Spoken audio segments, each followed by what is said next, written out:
first ever All-Ireland football final, Bloody Sunday, the 47 final at the Polo Grounds, Galway's 3 in a row, the epic battles of Kerry and Dublin through the 70s, milestones in the history of the GAA. But over the past 12 months, a new chapter was written in the book of Gaelic games, a chapter that will surely be headed the year of the draw. An extraordinary year by any standards, highlighted by those epic Dublin and Meath encounters, but there was so much more besides, and this exceptional year in football is captured in this video. The first major match of the year was the National League final, and this was a match which created a special interest. It involved Dublin and a resurgent Kildare, now under the charge of the great Mick O'Dwyer. Needless to say, Kildare supporters were at Croke Park in their thousands to see if their side could crown their newfound form by taking the title. Fingertip down to Vinnie Murphy, seeking a rapid reply. Oh dear, it's a magnificent goal! Oh dear, I'm sure he was going for a point, but he's found the top right-hand corner of the net.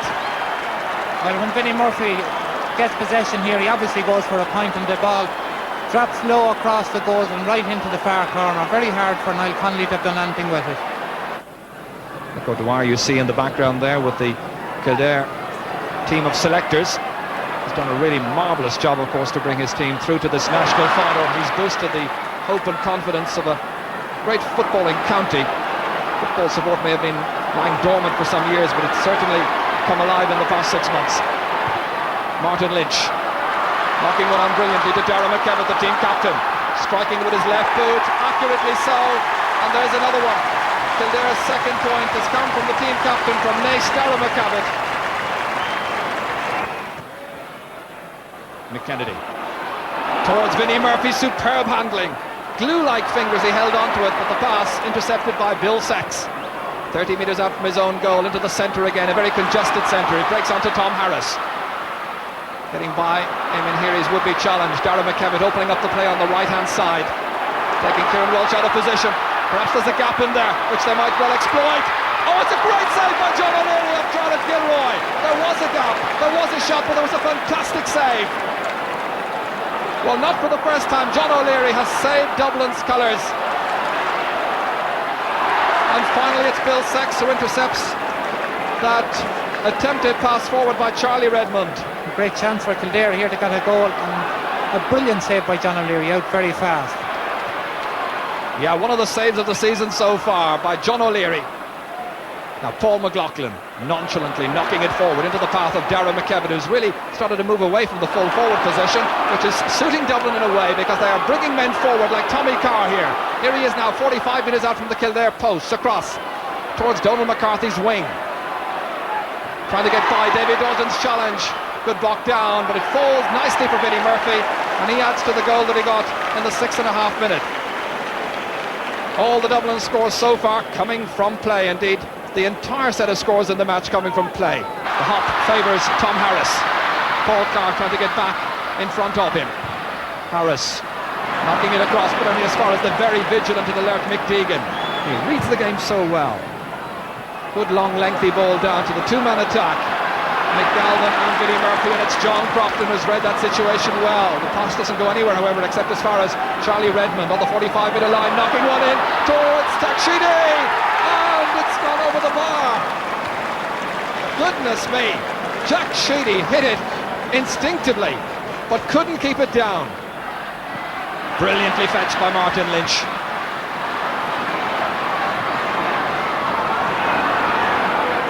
Inside for Kerrigan. Dowling in a very advanced position. Hit with the left boot. Oh, comes off the crossbar. Very unlucky. Back down to Charlotte Gilroy. Fisted, and it's touched over by John O'Leary. Well, so near it yet so far. They get the point. It's a consolation score, but they might well have had a goal.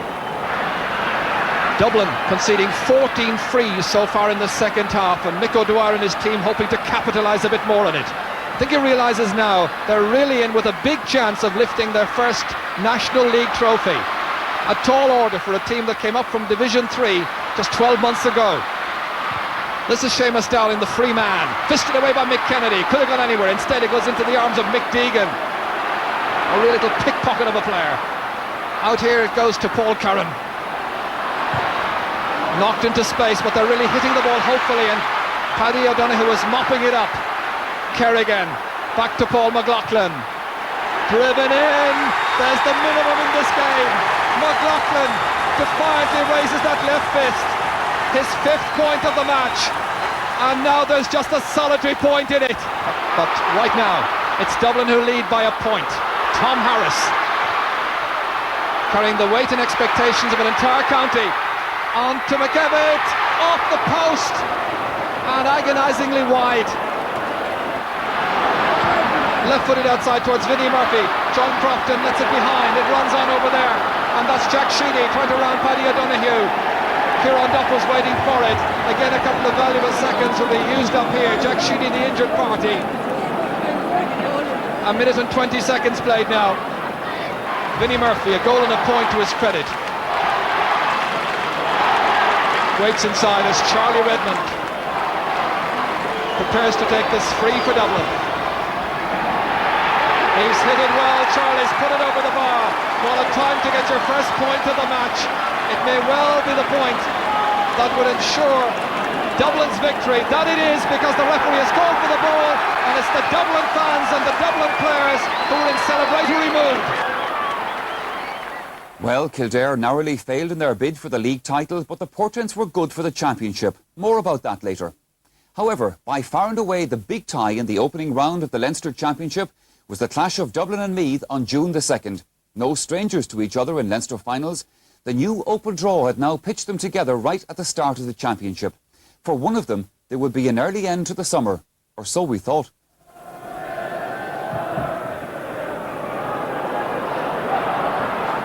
Lyster down. To Jack Sheedy, with invitingly in. And it's a goal! A goal for Dublin. A mistake in the Meath defence. Mick Galvin may well take the credit. I remember him scoring the goal in a major match against Meath a couple of years ago. This after just 5 minutes, hit in by Jack Sheedy. What a great first season he's having. This in his championship debut. Watch for Galvin coming across as that was fumbled by Robbie O'Malley, and it trickles in over the line.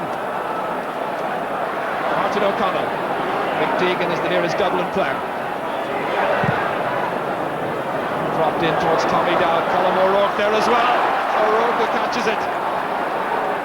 Kieran Walsh trying to get back. Hayes had moved into an advanced position, and the referee has signalled that it's a penalty. Liam Hayes pushed down, it seemed. Brian Stafford against John O'Leary. He's curled it in. An expertly taken penalty.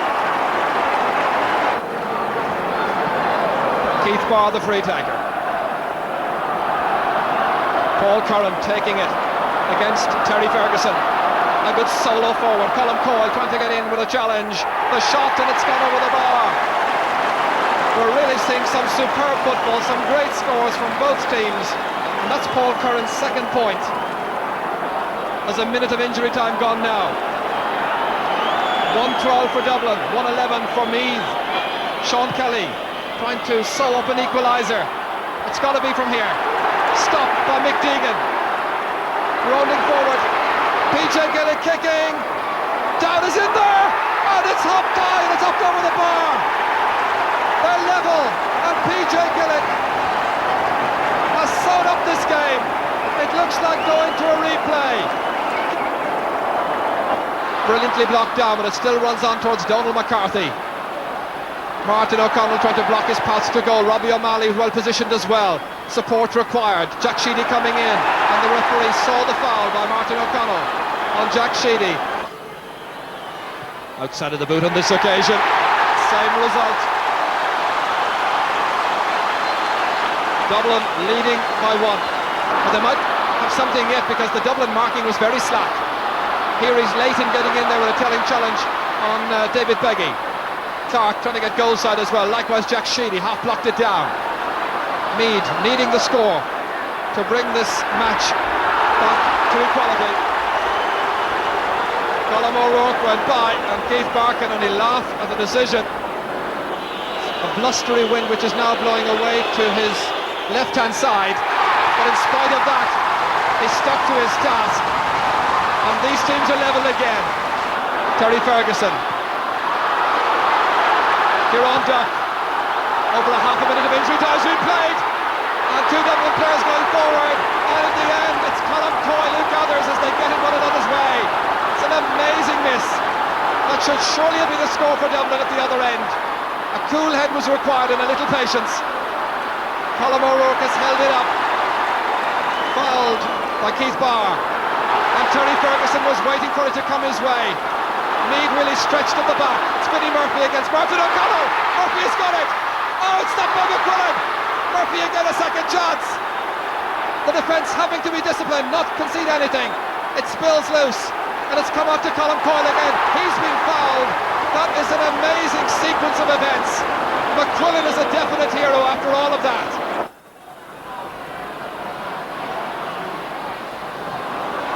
Bernard Flynn. Meath with the advantage of the wind. Hit inside to David Beggy. Trying to go round, and it's hit inside brilliantly by David Beggy. An instant response by Meath. Dublin with just 1 point to show for extra time so far. That at the very start of this half. Wind into Barney's face. Liam Harnan in there. It's a goal! It's a goal, and Jack Sheedy is the goal scorer from Barney Rock's free kick. The rain thankfully now giving way to sunshine. The shadow of the clock, the Hogan stand here lengthening, a light shadow at that. Sheedy, a very businesslike Dublin team, engineer a fine score.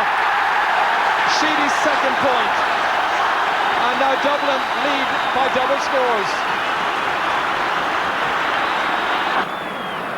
10 minutes to go in the third match between Meath and Dublin the league champions leading by 5 points.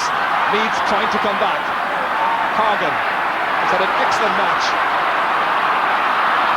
Coyle pressing forward, chipping one in, and it's a goal by Bernard Flynn. Oh, it's precisely what the game has required. Just 2 points the difference. A goal after 25 minutes of the second half. Both sides scrambling for possession. A real confrontation. Stafford kicks it in towards Bernard Flynn. He hasn't scored a point. He managed the goal. They've got a free. They've got a free. The referee has whistled. The ball's gone over the bar from Bernard Flynn. He didn't hear the whistle. Such was the noise around this cauldron of excitement that's Croke Park this afternoon. Is this to be it? Will the game go to extra time? Will Dublin win it by a point?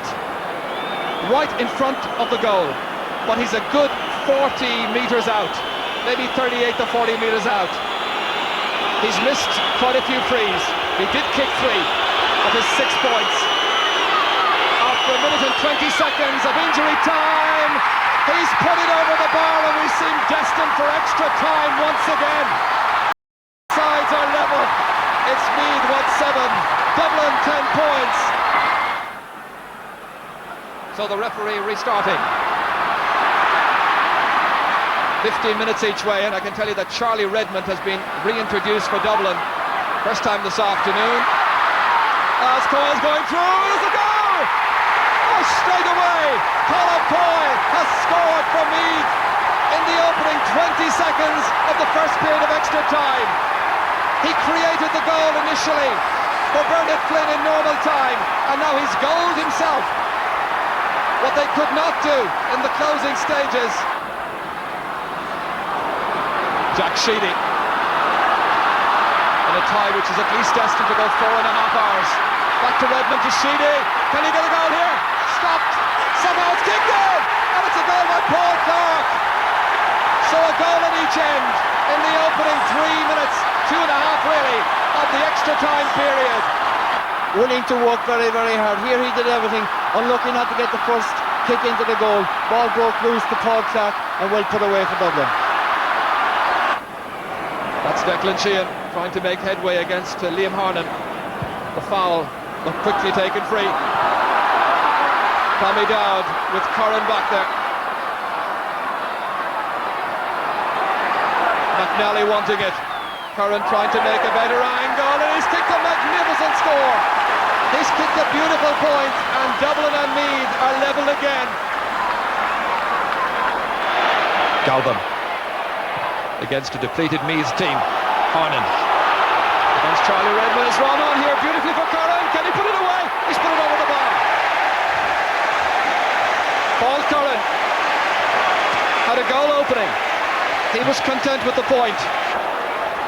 McEntee and Keith Barr reaches Gaelic. Jack Sheedy trying to limit his space. Collamore trying to get away from Mick Kennedy into the clear. Meath in need of a goal, and they've got it! It's Brian Stafford who's brought them back from the edge yet again. Well, what great vision this was by Colm O'Rourke, spotting that Stafford was in a much better position, getting there ahead of Kennedy. Stafford holding his nerve, was calm, cool and absolutely precise.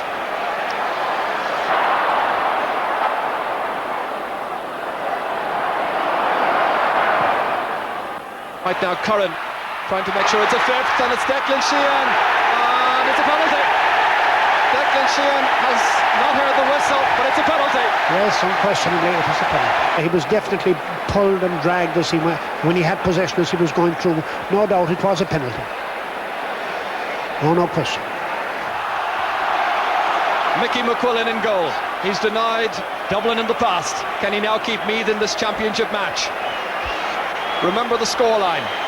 Meath 1-8, Dublin 14 points. Translated into points, that's 14-11. It's a goal! No, it's outside! It's outside, he's missed it! Keith Barr has missed the penalty. Meath stay in the tie. Only 3 between them, and Keith Barr had the chance to put this beyond the Meath men's reach. Away to McQuillan's right-hand side. Goalkeeper got down well, and it just somehow managed to sneak outside the post. Beggy. It's still possible. Foley. Into Gaelic. A lot of poor marking by Dublin, and it's Tommy Down who's carried it right through the heart to Foley. I don't believe it! Foley has scored! They're level! 50 seconds to go, and Kevin Foley has scored his first goal of the championship. What a time! Well, that was unbelievable. You know, the Meath forwards just walked through the Dublin defence. Dublin committed themselves completely and totally to attack. Their midfielders and half-backs had gone forward when they should have been defending closely. But here it is. You know, in fairness to me, they worked that score very well, and they're well deserved. It was on the cards all the time. It was a brilliant goal. Foley, the goal scorer. Superbly worked. Now they're going for a win, which we scarcely thought they were going to have 10 minutes ago. We had them completely written off. And they have the chance, and the right man have it now, Flynn. Kicking, and they're in front! Meath lead in this amazing game. We're into injury time. David Beggy's first score. What an incredible game it's been. Dublin have been loading it. Meath were playing second fiddle. David Beggy, with the fans on their feet, checking their watches. It's now all at the discretion of referee Tommy Howard. He signals a Dublin free kick. Jack Sheedy, a newcomer to the championship in his 4th championship match. Nearly a minute of injury time has been played. He's kicked it to the left and he's gone wide.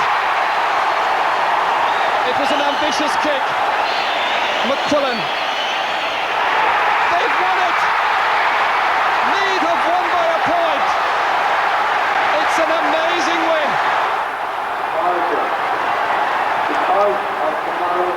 Final score, Meath 2-10. That's 16 points. Dublin 15. Meath go on. Dublin are out. And so, just over a month later, and after some of the most dramatic football ever witnessed, the issue was decided. Dublin stunned and out of the championship. Meath elated, but still only through to the second round. And a reminder here that the Dublin-Meath saga is available in extensive form on a separate video. Let's get back to Kildare, probably the most talked about team in the early part of the year. And Mick O'Dwyer, the maestro from Kerry, had taken them tantalisingly close to the National League title. But there was considerable optimism amongst their fans about their chances in the Leinster Championship.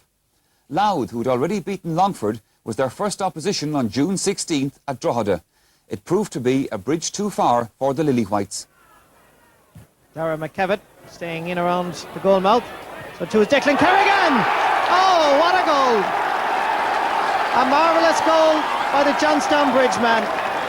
Martin Lynch left totally unmarked, but Kevin O'Hanlon intercepts, giving it down to John Osborne. Ball breaks inside to Stephen White, the one man that can do it, and he's done it! A goal for Louth, yes! By our stopwatch in the commentary position, 6 minutes left. The ball breaks inside to Jarlath Gilroy! Oh, what a marvellous substitution! About 30 seconds left in this clash. Paul O'Hanlon, a vital touch. Now he's Stephen White to his right. This must be it! It is! I don't believe it! Kildare must be out of the Leinster Championship.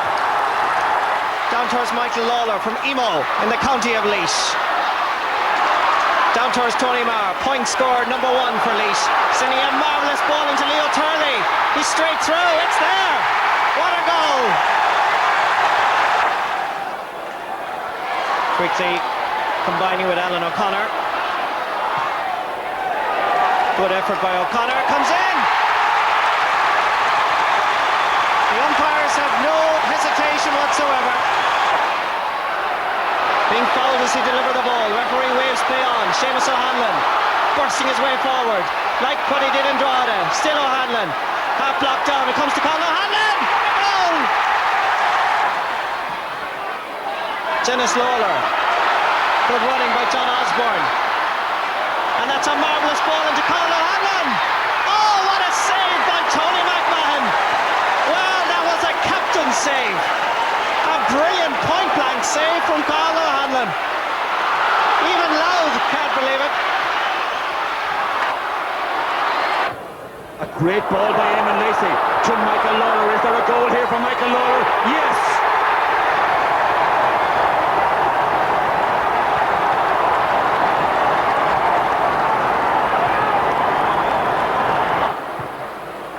The pressure is on Louth to do a Meath and come back.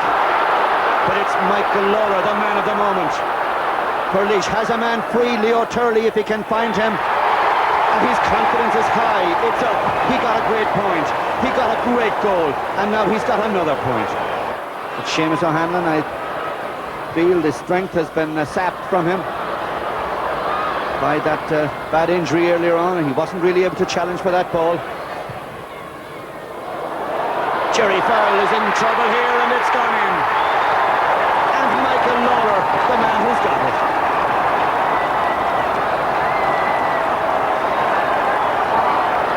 And there's 2-goal, Michael Lawler, the hero of Laois.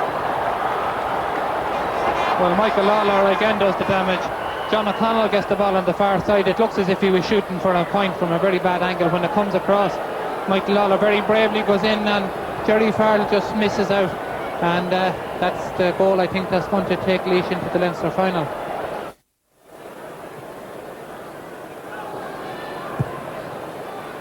Liam Harnan. Conor O'Rourke getting inside the cover. Goal on here. A great save by Sonny Walsh. Goes back to Brian Stafford. He must. He does.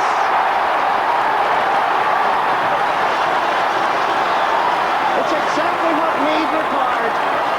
They were easily the slowest team to settle, but they've now got the score. Jerry McEntee took his eye off it. Now they have to try and go forth here. David Gordon, the right corner back, giving it outside to Mickey Murta. Dropping it in. Oh yes! The sides are level like Crow Park. Are we on for another draw? The right half-back switched to corner forward, and he puts up a most important score. Fine ball for Jerry McEntee.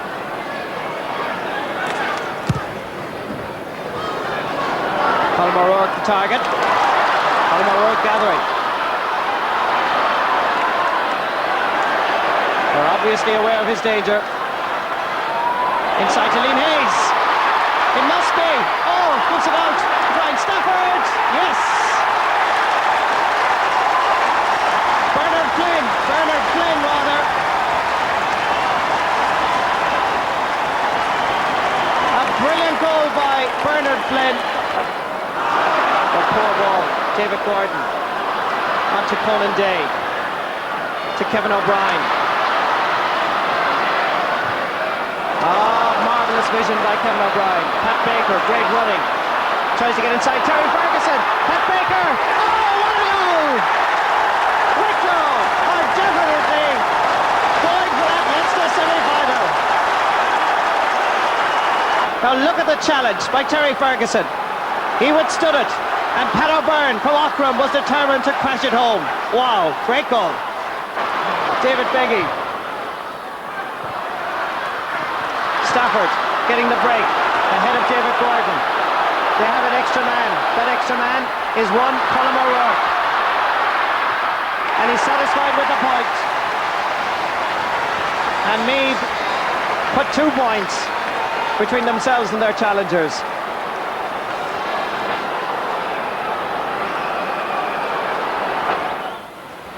Kevin Foley turned away from the challenge cleverly.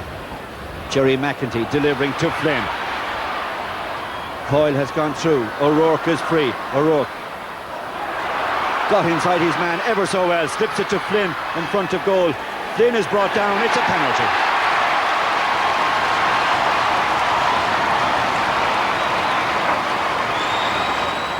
In the 21st minute of the second half, penalty by Brian Stafford, goal.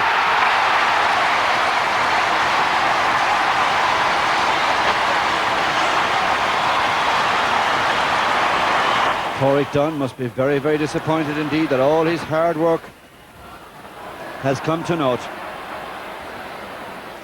But he'll surely understand that it's hard to contain a team with the likes of Flynn and Stafford and O'Rourke when they come raiding. And there's a goal or perhaps another penalty here. Well, goalkeeper Laz Malloy was in control of it, but eventually it's gone in. John McDermott, the man who got it. Tommy Smith unable to hold him, and Martin Dempsey going out with an unfair challenge. Bernard Flynn and Michael Dempsey are partners, of course, in a public house in County Laois as Liam Hayes bids to get this ball in, and it's a goal for Beggy. Coyle with the final pass, Beggy with the final shot. Meath on the quarter hour.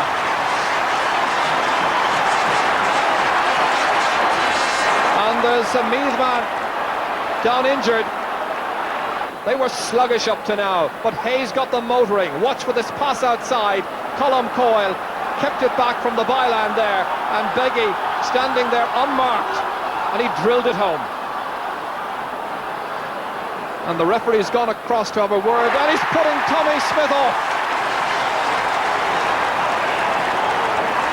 The first hint of trouble, and the referee issues the dismissal notice to Tommy Smith of Laois. Meath's use of the extra player has been very impressive so far. Pat Rowe. Leo Turley taking up a good position against McLyons, driving it in defiantly with terrific accuracy, and that's another fine score by Turley.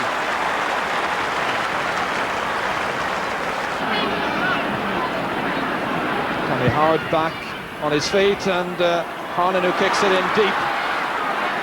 And Stafford trying to feed it outside nicely to Colm Coyle. It's taken a long time for Meath to produce some of the expert football that we know they're capable of, and Colm Coyle has kicked over another. Beautifully fed by Brian Stafford, has had to be said, but that's the position now. Meath 1-8, Laois 7 points.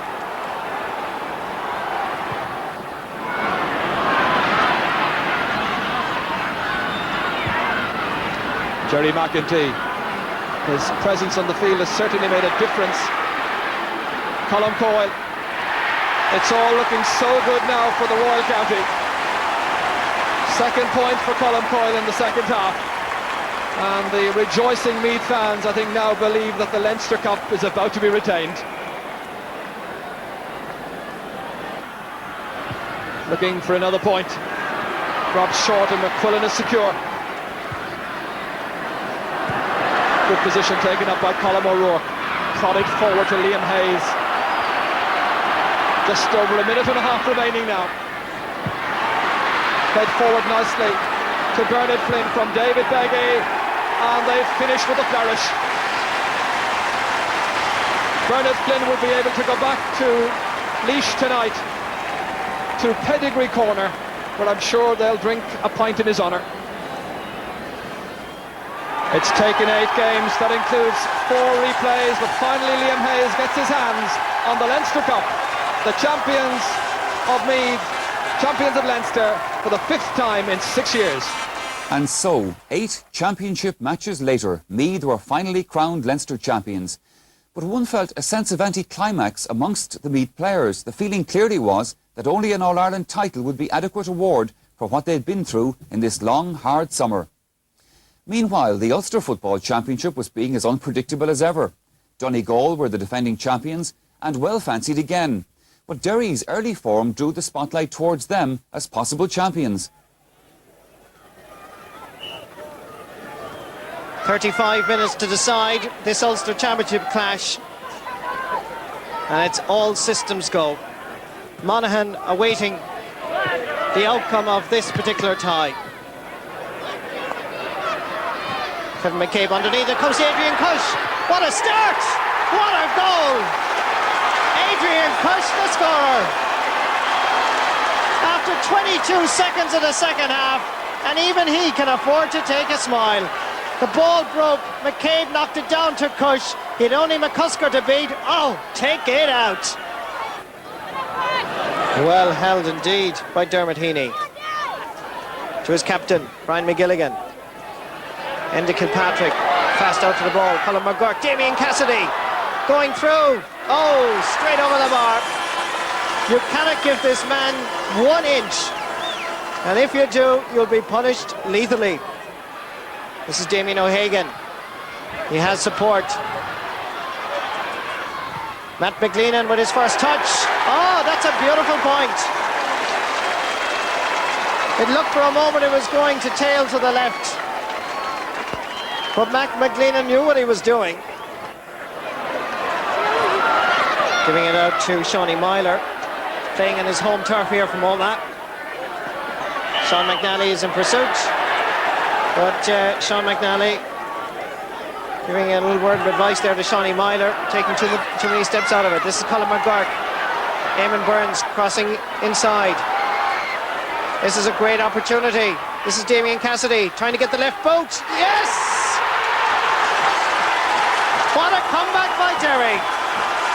Damien Cassidy. And already the conditions of the ground here in Casement Park indicating the dry weather, making ground conditions very difficult as Anton go through. Oh yes! Joe Kennedy, after just 2 minutes of play, the St. Paul's man. So Paul Coyle driving it in low to Mark Gallagher, blocked on the line, comes back to Simon Bradley. Out of absolutely nothing, would you believe? Fergal McCann at the far side. This is good play by Fermanagh when they're under pressure. This is McCann again. Mark Gallagher gone inside. This is Gallagher. Here's Malakira. This is McCann. Oh, yes! Oh, my word, what a goal! Another Devonish player, Johnny Leonard. To goal scorer Mark Gallagher. Oh, yes, he wants that ball. He's confident now. He gives it inside to Paul Coyle. Oh! Yes, Fermanagh, you're on your way now. Quickly taken to Martin Gavigan. Donald Reid coming in to help. Back to Gavigan. Ball given inside nicely to Michael Gallagher. Charlie Mulgrew. Good running by Michael Gallagher. Where's the cover? Oh, yes! A great goal. A marvellous goal by Michael Gallagher. And Murray sending a ball across. Well read indeed by the corner forward, Barry McCarthy. He left it behind him. Martin Gavigan picking it up, and the error punished lethally. The centre half back puts Donegal into the lead. This is John Brady, the captain, giving it outside to Stephen King, and Cavan now go forth, taking a shot, and this time there's no mistake. Cavan and Donegal are level in Ballybuffet. Here come Donegal again. Goals separating the sides now, 188 points. This is Mulgrew again. becoming more prominent. Inside is Anthony Malloy. Yes! The super sub, last year's captain, has found the Cavan net. Nice ball by Roscommon. Floated in well against the breeze. Mickey Linden. Still Linden. There's McCartan. Oh, this is certainly a chance for down. With nil. And we've a penalty. Mickey Linden is the man entrusted with this very important penalty. Linden takes the shot. Oh, what a penalty. Brendan Tierney had no chance. Side of the foot, but struck with power.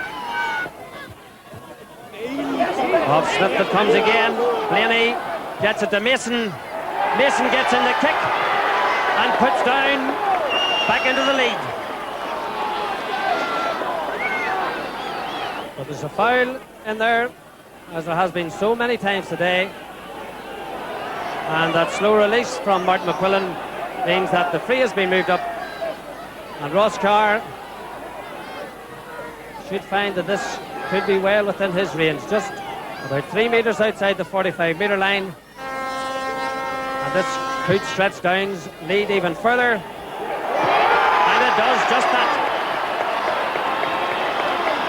Brilliantly struck. Here's that man McEnany again. It's in towards Murphy. There's a break coming. McGinnity. Oh, here's a chance. McCarran. And it's over the bar, but I think that Ray McCarran had goal in his mind. But that shot and that very quick release pass from McGinnity. And that's good tackling by McKeever. Right idea from McGinnity, but now it's Derry's turn to attack again. McKeever. Talking about overlapping fullbacks. Burns. Nice ball to Heaney. There's a chance for Heaney here. And that's a brilliant score by Derry. Started in the left corner of the defence. Brought down the field by McKeever. And eventually put over the bar by Dermot Heaney to put Derry back in the lead. Bernie Murray. Bernie moved into forwards in the second half. He's no stranger to forwards. He's played there before. And now it's Eamon Murphy. Still Murphy. He's got support if he wants it. He's got it from McCarran. He's going onto that right foot. Trying to get back on the left. Takes the shot. And Monaghan go into the lead for the first time. And that's as a result of a lot of pressure in the opening stage of the second half. So there's a test of the Derry character. It's a very experienced team they're playing against today. And here's a very experienced man on the ball, Dermot McNichol. Oh, the reply is immediate. And they're level yet again.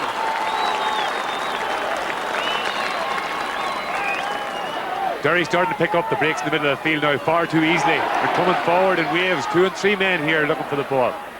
Well, even McGurk comes in on the act. Oh, and what an act.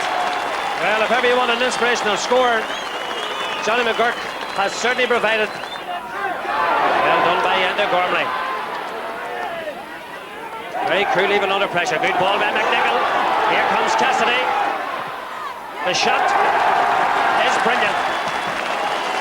That's Damien Cassidy's first score. Barry McGowan transferring back to Martin McHugh, the wee man from Kilcar. Getting it inside. It's a great effort to Tony Boyle. Oh, what a brilliant start by Donegal. A man from Dunglow, an engineering student at Sligo Regional Technical College, but McHugh, we forecasted it just before the match started that this man is going to make a huge difference to Donegal. Tony Boyle, where was the cover from Fermanagh? A simple task to pass Cormac McAdam. Total Reid, what a marvellous match he had against Cavan. Good play by Paul Brewster to Malachy O'Rourke. You know, you have to say that Fermanagh are playing with great confidence now, surprisingly. Mark Gallagher, back to Malachy O'Rourke, another attempt. Yes, it's gone all the way over. A moment's silence just to gauge the shot. Just moments away from the half-time whistle. And here come Fermanagh again. Can they get a score before half-time? Paul Coyle is a good forward, really. Oh, splendid point by Paul Coyle. That's the sort of an inspirational score that they need, really, coming up to the half-time whistle. McHugh. Tony Boyle. Declan Bonner to his right. Barry McGowan to his left. The full forward. That's a marvellous score. An individual effort by Tony Boyle. He now has 1 goal and 2 points to his credit. Michael Gallagher to Barry McGowan. Martin McHugh back to Barry McGowan. He switched from wing forward to left half back a moment ago. And he seems to tell Brian McAniff, I can play anywhere for the Ulster final. John Doherty to Barry McGowan. Declan Bonner coming out to meet it. The left leg. And Cormac McAdam has to be satisfied to get it over the bar. Point number 6 for a gentleman called Declan Bonner. Breen gets in the act. He's fouled as he landed. And a quick free into the corner and brilliantly held by Linden. Still Linden's going. What a magnificent save by McCusker. That shot had goal written all over it, but McCusker got brilliantly down to his right. Still down in the attack. Overcarrying the ball, and that save by McCusker is certainly a let-off for the Derry men. A brilliant ball through by Barry Breen with a quick free, and here Lynn on. What a magnificent save. And towards the full forward line again. Well collected and well transferred to Ross Carr. Ross with that left foot. It's been accurate from the ground, and now it's equally accurate out of his hands. 3 points to Ross Carr and 3 to down. Paul Higgins. Once again, Linden is a man, feeds Blaney. Oh, lovely jinx by Blaney. And a beautiful point. Linden, the provider. Blaney, the finisher. And Gormley. Oh, the ball went behind Joe Brawley. Down, I've had a chance to regroup, but it's still Brawley. The left foot it goes, and over the bar. Well, that just shows what Derry can do if they get the chance, and it shows what Joe Brawley can do when he gets the chance. Tohal. And Gormley. Forced to take the shot for the point, and takes it. And Neil Collins was disappointed that he didn't catch it. McGilligan floats it in towards his midfield partner, Dermot McNichol. Tries to go past 1, 2, 3, 4 down men. McGurk. Now is a chance. The ball hit the crossbar and came out. What a let-off for the down men. How to switch defence into attack. McCartan, listen to the roar. Is that relief from the let-off, or is it because this man's on the ball? Still McCartan. Is a man outside him. It's Greg Blaney, and Blaney hits the deck, and we have a penalty. And that has booked Downs' passes to the Ireland to the Ulster final. Well, is he going for glory? Oh no, he's not. Just accepts the point. Obviously both sides will be hoping to settle early with a score. Full forward, Tony Boyle. And that time it's straight on target. After just 1 minute and 5 seconds, 65 seconds of play, Tony Boyle opens his account. Good ball all the way down towards Mickey Linden. Matt Gallagher staying with him illegally and quickly taken. Tries to find James McCartan, and every time he gets that ball, the crowd responds. James McCartan. Oh, great score. A marvellous score by James McCartan. Break easily picked up. And a good ball over towards James McCartan. Peter Whitnell has gone inside. This is left half back. DJ Kane loves to attack, and that's why. Great score by DJ Kane. Newry Shamrock's man down towards Greg Blaney. Man who got married last Thursday and delayed his honeymoon just to be here in this Ulster final. That's a great run. Must be a goal. It is. A brilliant run and a brilliant ball. And down are rampant. Mickey Linden, the man that latched onto it. Donegal defence, full back line very much in trouble. And Mickey Linden's finishing impeccable. Brilliant. Well, he was the only down man to score a goal in this Ulster Championship campaign so far. And that was from a penalty against Armagh. But make no mistake about it, already the signs are there that the Down full forward line have the beating of this Donegal full back line. Here's Linden again. Gary Walsh having to come out, back to Greg Blaney, and that's another point. And even after 10 minutes of play, Brian McAniff's men are in trouble. Paul Higgins came in for Liam Austin against Derry in the replay and kept his place at left cornerback. This is Barry Breen. Needs a little bit of assistance. This is Ross Carr. Oh, that's a magnificent point. Great point by Ross Carr. Well blocked down, Taman Burns. Switching play over towards Mickey Linden. Noel Hegarty right beside him, but Linden getting there first. Good play by the down corner forward. Giving it inside, Taman Burns. Trying to get a boot out to left half forward, Gary Mason. From 40 metres out. It's on target. Well, the down forwards are giving a lesson to every attacker in the country. 6 minutes to the half-time whistle. Be interesting to see and hear, if we ever could, what Brian McAniff will say to his team at half-time. Tony Boyle telling Martin McHugh, get out of the way. I want an Ulster Championship medal again. And that's 3 points for Tony Boyle. Making himself available is James McCartan. John Joe Doherty chasing and harassing after him. McCartan's strength getting him through. Taking a little bit too much out of it. Greg Blaney is the man that's available. And Blaney from 40 metres out. Oh, that is impeccable shooting by Down. The dentist in Belfast has scored his second point of the Ulster final. Pádraig Brogan, magnificent fielding. Today could well be his day. Terrible waste of possession by Barry McGowan. He gives it straight to Gary Mason. James McCartan, the hop. Peter Whitnell knocking it down. In comes Greg Blaney. Onto the right boot. And where does it go? Straight over the bar. Greg Blaney at centre forward. 3 points to his credit. Donald Reid available this side. And Donegal playing with a little bit more purpose now. They're beginning to perform like champions. Pádraig Brogan in towards Declan Bonner. The break outside to James McHugh. Bet by Conor Deegan. Trying to make room for himself. Gets room to swing. Breaks nicely to Barry McGowan. Oh, the brilliant save by Neil Collins. Brilliant save by Neil Collins. And Down survive. Eamon Burns.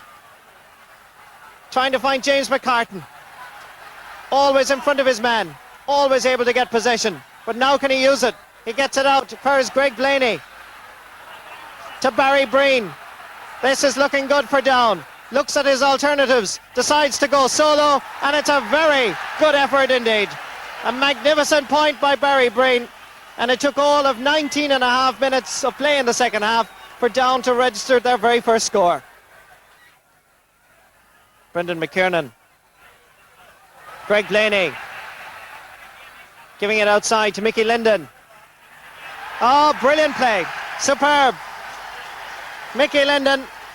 1 goal and a point, made and created by a gentleman called Greg Blaney from Ballycran.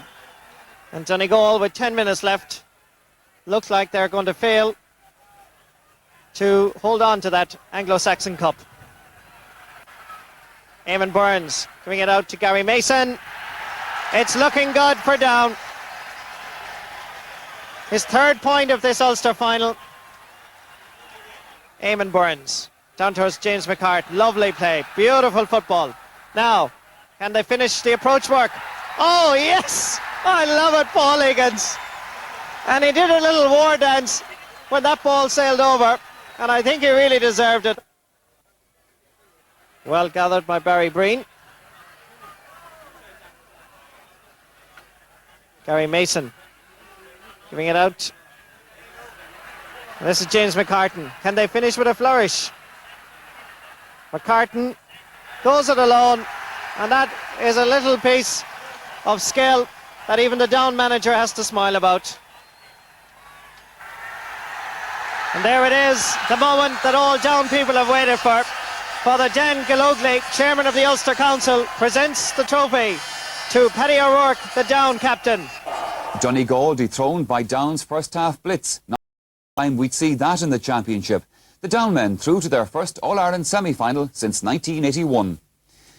There was a bigger interest in the Connacht Championship than there had been for many years. Roscommon would not relinquish their title easily, but Galway had a promising young team and Leitrim had come into the equation too. But it was Mayo who made everyone sit up and take notice with a blistering start to the championship at Castlebar on June 23rd. Raymond Dempsey, who's had a great tussle with Ian O'Donoghue to Paul McStay. There's a goal here for Paul McStay. And he gets it. Paul McStay, the scorer. It couldn't really have been anything else from the second that ball arrived. Paul McStay twisted and turned, but he had the confidence.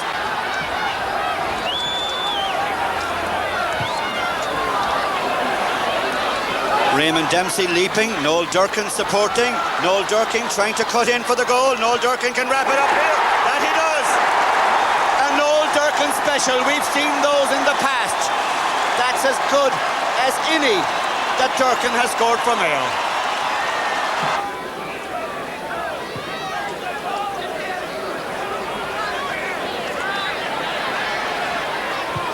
McHale to Tony Morley. Is there a third goal here? Yes, there is.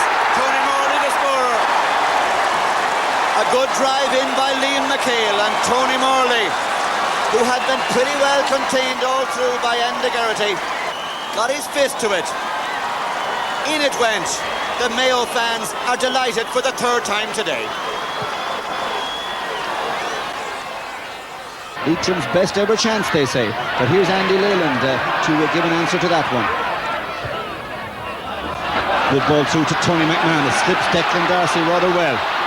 Tony McManus with Derek Duggan coming in support. Tony McManus trying for the score. It looks a beauty. It is a beauty.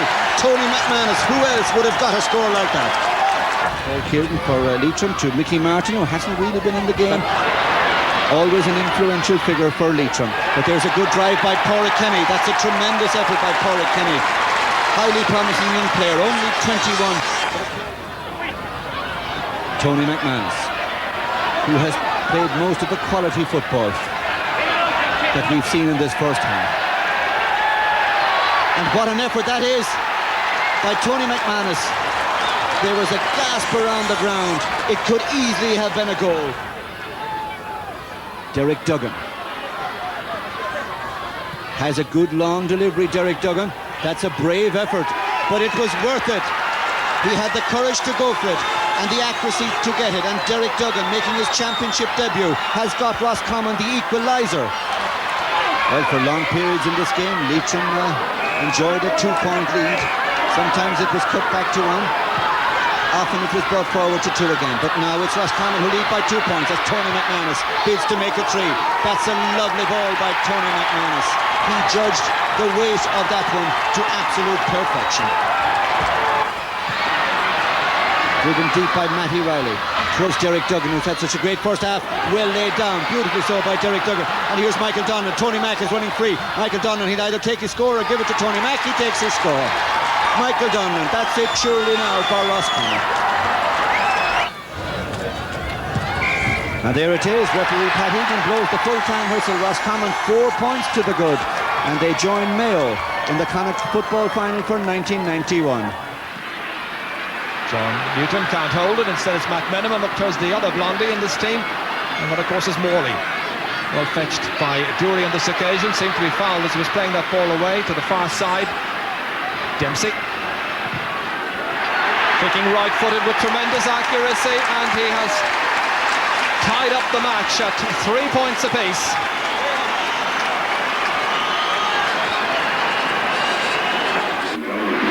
Durkin, pursued by the aforementioned Junior McManus, on towards Tony Morley. McStay all this while waiting for it on the right-hand side as McHale kicks it, and he's put it over the bar. The tall giant has got his first point, and now 5 out of the 6 Mayo forwards have scored, the odd one out being Noel Durkin.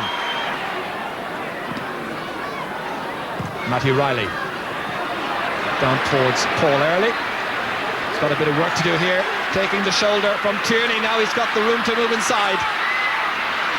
Players available perhaps to take the pass, and he's kicked it over the bar himself. Good individual touch from Paul Early. There were a number of others calling for it, but Early had the composure to go in on a tight angle having taken the shoulder from Tierney, and he makes a fine score. Noel Durkin. With Joey Connaughton coming out, falls to TJ Kilgallen, kicking outside the 20-metre line, and that's gone over the bar. TJ Kilgallen getting his first point today, first point of the second half as well, and it's come after 40 seconds. Junior McManus. Butler to hold up Tommy Graham. Curled well across Dermot Flanagan, the player, under it there with Donlan. Donlan trying to get more into the action now. And that's driven over by the centre half-back, Paul Hickey. Well up there with the attack. Killoran bursting forward. Left-footed outside. Duggan turning onto his favourite right boot, and he's driven it high and he's put it over the bar. The youngster who seems destined for a big future with Roscommon in the future seasons has got his third point of the match, that the first from play. Easy for Gay Sheeran. Newton took up a good position to his brother Des. Des Newton, who's got provincial medals in both Ulster and in Connacht. Now Seamus Killoran coming into the equation. 40 metres out. The pass delivered to Michael Donlan. The left-footed kick. And they're level. 9 points each. They were anticipating a very close match here. Some were even saying it might go to a replay. You never know in this season of replays. Noel Durkin kicking and trying to put Mayo back in front. Gay Sheeran gathering superbly. Support from the fullback Pat Dury. Always given a bad ball away to Noel Durkin. Inside to Ray Dempsey. Oh, and it's put over the crossbar by the sheer agility and excellence of Gay Sheeran. Well, that was an interesting one because there were two moves involving a Mayo attack. Tommy Graham, 4 minutes to go. 12 points for Mayo, 12 points for Roscommon, the defending Connacht champions. Newton steadying, looking for the lead score, and they're in front. Roscommon in front for the first time in the match. John Newton, the team captain, kicking the ball over the bar.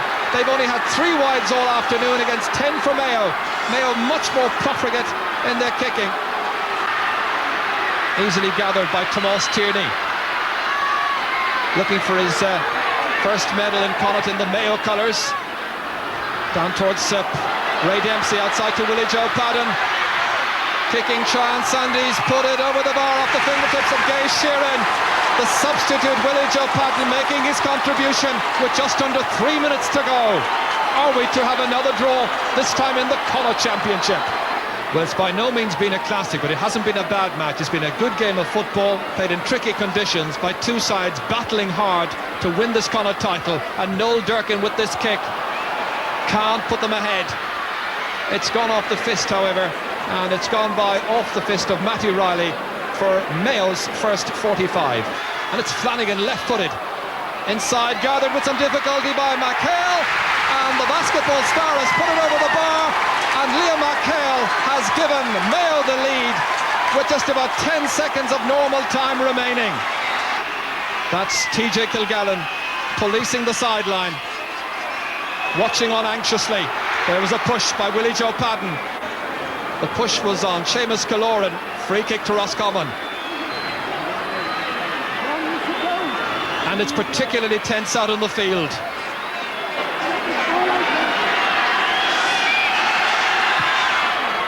A really high kick, well delivered, it's gone over the bar. It's another draw, it seems. Roscommon's 14th point. It was kicked over by Derek Duggan. Duggan has kicked his 6th point of the afternoon. Finding Tony McManus. 20 metres out. That's his second attempt for a point. This one he's got. Roscommon lead by 3 points. Well, he missed one chance a little earlier. Injured in the process when he kicks this second one over. Now McVenaman. So far they failed to get some of the inside forwards moving like Tony Morley. Max Day happy to buzz around on the half-forward line. Kicking into the wind, and he finds the range on this occasion. Max Day's first point, Mayo's second. that to give them an injection of confidence with just under 10 minutes to go to half-time. Paul Early lets it bounce off his chest, comes down to Michael Donlan, the industrious man who likes to come out and make some space. Graham topping it well, and he's put it over the bar. Tommy Graham extends the lead then to 4 points for a Roscommon side in the ascendant so far in this tie. Pat Egan, then the Galway official, restarts, and Mayo confirmed the switch they made during the first half, with Liam McHale now in midfield, Colin McMenamin trading positions now on the 40. John Newton looking to make a good start to this second half, to Paul Early, who's yet to score in the match. Throwing it on to Michael Donlan. That's a very impressive start. All Roscommon possession. A brilliant trade of passes and a fine finish. Roscommon with the first 2 points of the second half. Mayo yet to score. Willie Joe Patton, can he inspire them to a victory yet? That's a super point. Willie Joe coming in off the bench from the second minute of the second half, and he's given an instant return to his manager John O'Mahony.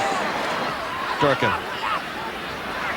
still looking for his first point, but he's out around the middle of the field trying to make things happen for some of the others. McHale dropping it well in towards Anthony Finnerty. Did he push? He's got to go! Roscommon, I think, complaining that there was a push on Des Newton. But Anthony Finnerty. Unquestionably, Finnerty definitely pushed him there. There was no doubt whatever about it in my mind. And the referee is going in to consult the umpires. From my angle here, I agree with Mick O'Dwyer. There was a push. Yes, and there it is. Look, you can see it. No question, but that's football, isn't it?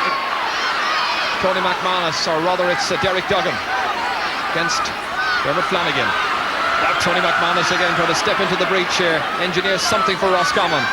John Newton kicking with the outside of the right boot, and they're on level terms. It's 1-8 for Mayo. It's 11 points for Roscommon, and that's the captain who leads the way, having made the quick switch from midfield to full forward. It breaks on towards Junior McManus.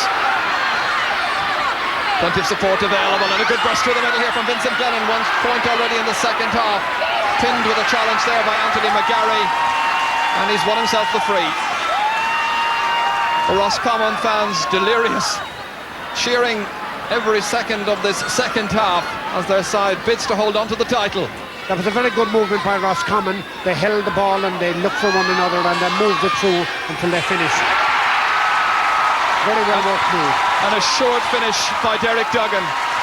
The kicker of 8 invaluable points. Roscommon, the champions, lead in the West. The president of the Connaught Council, Pádraig Gorman, presenting the Nestor Cup to a delighted John Newton. Roscommon winning Connaught.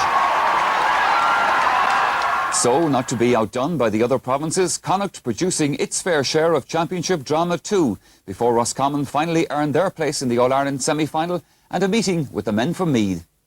But everywhere you looked in the summer of '91, there was championship drama, and no less in Munster than anywhere. For 4 years, Cork had reigned supreme, Kerry in the doldrums. But the '91 championship was always going to be different. Again, the open draw here had broken the mould of those almost annual Cork-Kerry finals.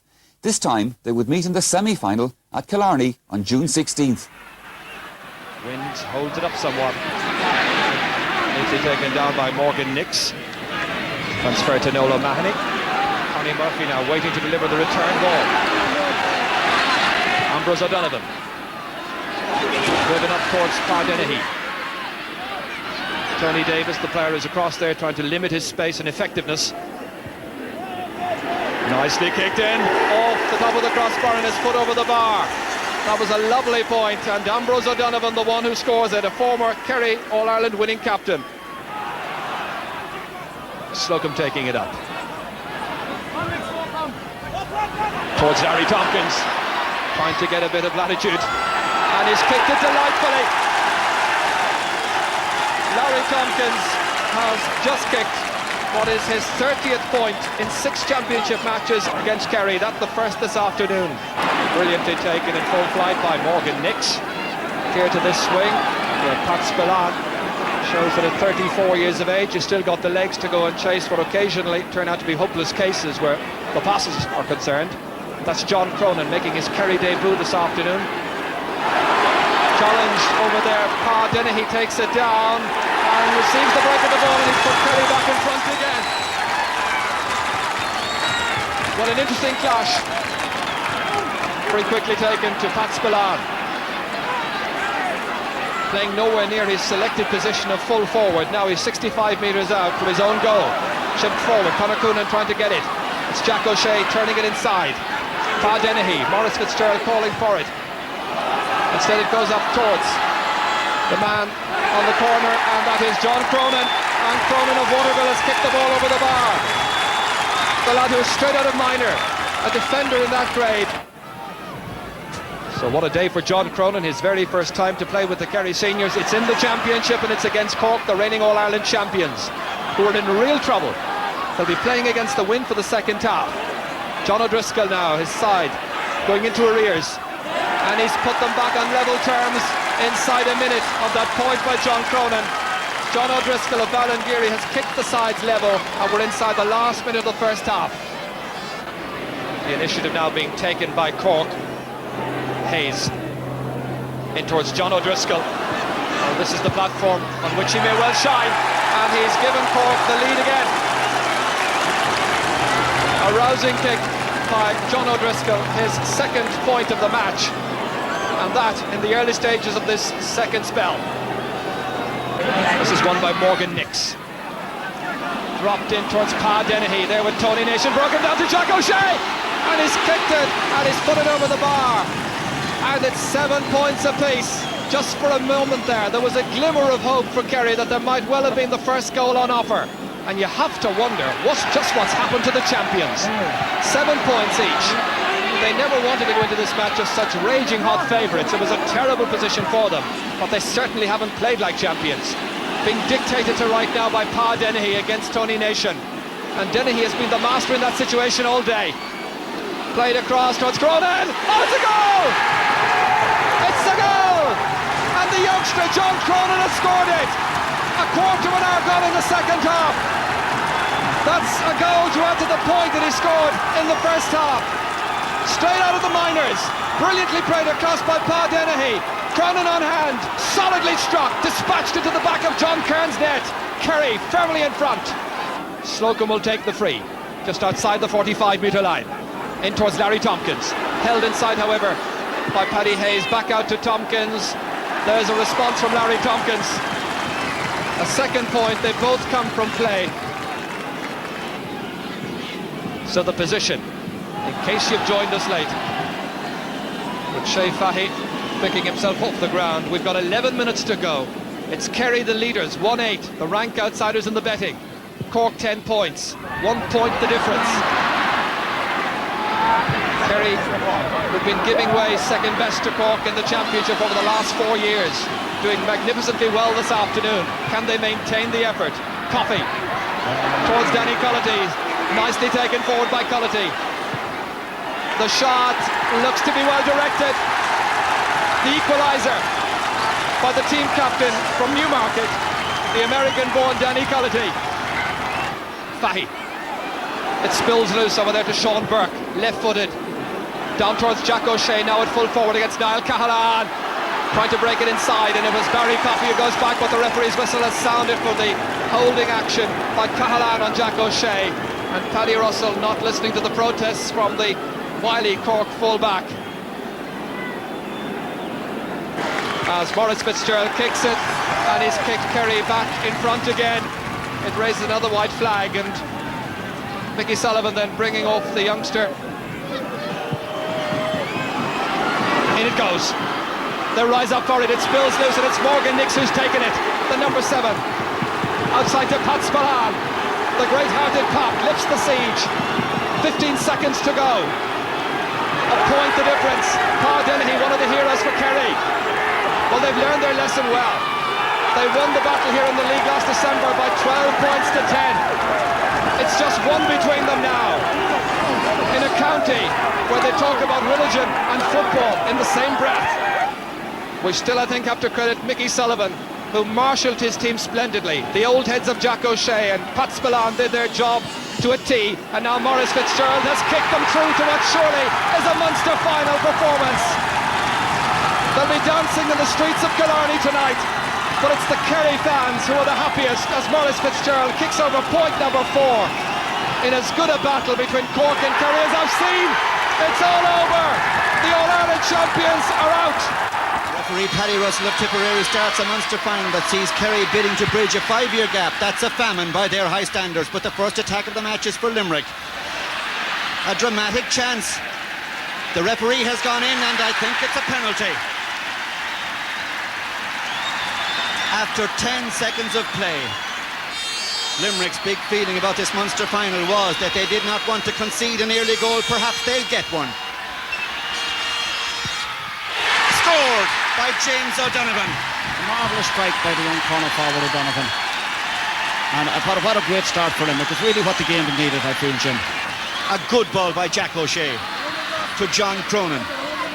Turning, kicking, beautifully John Cronin. Great space inside, Jim. An excellent through ball by Jacko, but the space was left there, and fair play to John Cronin coming in. That one slipping away from Limerick's scoring hero of the first half, James O'Donovan. O'Donovan is injured as Jack O'Shea goes back there to help. The Kerry captain bidding to lift his team. Timmy Fleming to Jacko. Pat Spillane was looking for it, but he was too close to Jacko, who instead gets a great ball to Paddy Dennehy. There's a man gone through. That man is Ambrose O'Donovan. There's a goal here for Ambrose. He tries the chip. It's gone over rather than under the bar. An excellent piece of play by Jacko. 6 minutes to half-time. John Kwan, one of Limerick's most impressive performers. Danny Fitzgerald, the hop almost beating him, but he did ever so well to get it. A good ball through to Sean Kelly, trying for the goal and getting it. That's a magnificent goal by Kelly. An excellent strike by the wing three-quarters from Newcastle West. Great support play by Big Donald Fitzgibbons. He sold a dummy. I don't think it really meant, but as he turned the Kerry defence one way and with the left foot struck a beautiful goal.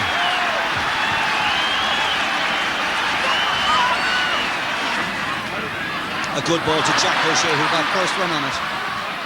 Through towards Pat Spillane on the burst, knocked away from him. Very well indeed by Tom Brown, but Spillane at the second attempt gets a very good score. Pat Spillane. I feel that's a very telling score and a very settling score for Kerry. Notice Donald Fitzgibbon from the last kick out dropped the ball. It's the first ball he has dropped, and at this stage of the game he shouldn't be dropping balls like that. The testing early minutes of the second half. Testing for Limerick, who haven't really performed on the big stage before. Testing too for Kerry, who need scores. But there's that man Maurice Fitzgerald to lift them, and the cheers ring out all around Fitzgerald Stadium. Quick flicked passes and a late challenge that won't go unpunished, I feel. The referee Pat Russell will let the play go on. He'll see how it develops, but he may go back and speak in a moment or so to a Limerick man. John Cronin. Through to Jack O'Shea. There's a man running free in the left. That man is Maurice Fitzgerald. He'll bury this one, Maurice Fitzgerald. No! A great deflection by Richard Bowles in the Limerick goal. An excellent save there. 10 minutes gone in the second half. Kerry lead in the Munster final. Connie Murphy gave that one to Jack O'Shea. The Kerry captain. He has seen and done it all. He wants more of it, however, Jack O'Shea. Another excellent point by the Kerry captain, Jacko. At this stage, it's all falling apart for Limerick. Limerick are warming up 2 substitutes in a bid to get back into contention in this game. They played so well in the first half. Sean Kelly has a man free to his right, but he'll try for the score himself, Sean Kelly, and he's got the goal. And Charlie Nelligan beaten by the flight of that one. Sean Kelly, his second goal of the Munster final and Limerick's third. An excellent strike by the Newcastle West man. He powered his way through it. It was a very quickly taken free. It was knocked on and he came in at very great speed. Powered past 2 Kerry defenders and hit it beautifully. Flighted left-footed shot into the top right-hand corner of Charlie Nelligan's net. Jack O'Shea had gone to support, but the Limerick backs putting their opponents under a lot of pressure. But Paddy Dennehy trying for the point. A good drive by Paddy Dennehy. He had his temper up after getting a punch in the first half.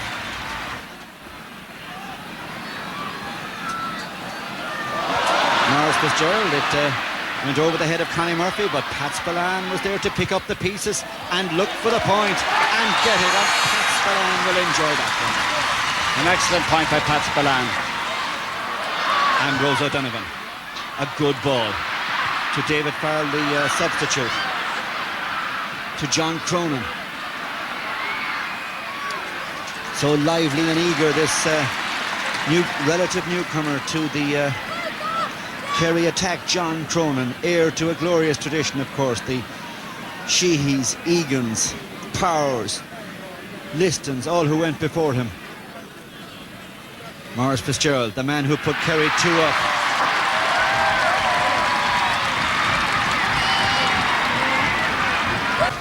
A marvellous moment for the Kerry captain, Jack O'Shea, as he raises the Munster cup aloft again. So then, Kerry back on top in Munster, much to the great joy of everyone in the kingdom. But there was a question mark about their true form as they headed into an All-Ireland semi-final meeting with Down on August the 11th. Brilliant against Cork, staggering against Limerick. Which was the real Kerry in '91? No one posed the question more searchingly than Down's flying forwards. Tipped away. And fed on from James McCartan to Peter Whitnell. Taken to ground, however. And Stephen Stack wonders why the free was given. Should have been pretty obvious.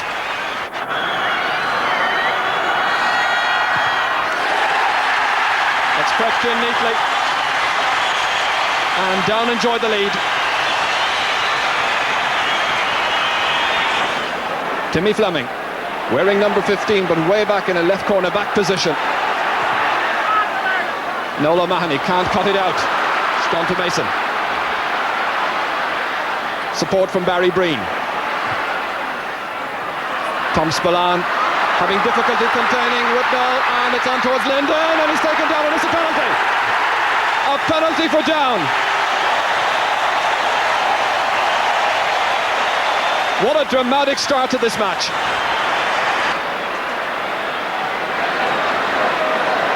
Referee just getting everybody back, the requisite distance. Linden keeping his concentration, continuing to look at the goal. He's put it wide. Mickey Linden and Charlie Nelligan smiles. Gary Mason kicking from the sideline. James McCartan trying to steal inside. It comes back to Whitnell, trying to set up the chance for Linden, who was well marked. This is Whitnell, and that's a goal at last.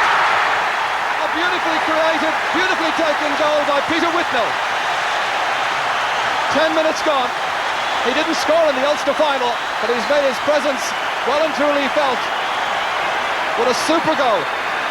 The goal that has been threatening for a long time has finally arrived. Well played by Peter Whitnell inside, but gets the rebound and with his left foot puts it away. Not as well known as the other two members of that full forward line, but still capable of scoring. Poor kick by Noel O'Mahony. Belted back in towards Mickey Linden, there against Connie Murphy. Backup support coming from James McCartan if he wants to use him, to his right. Still Linden, getting free, chance for a score. And he's kicked a very nice one. First point of the match then for Mickey Linden.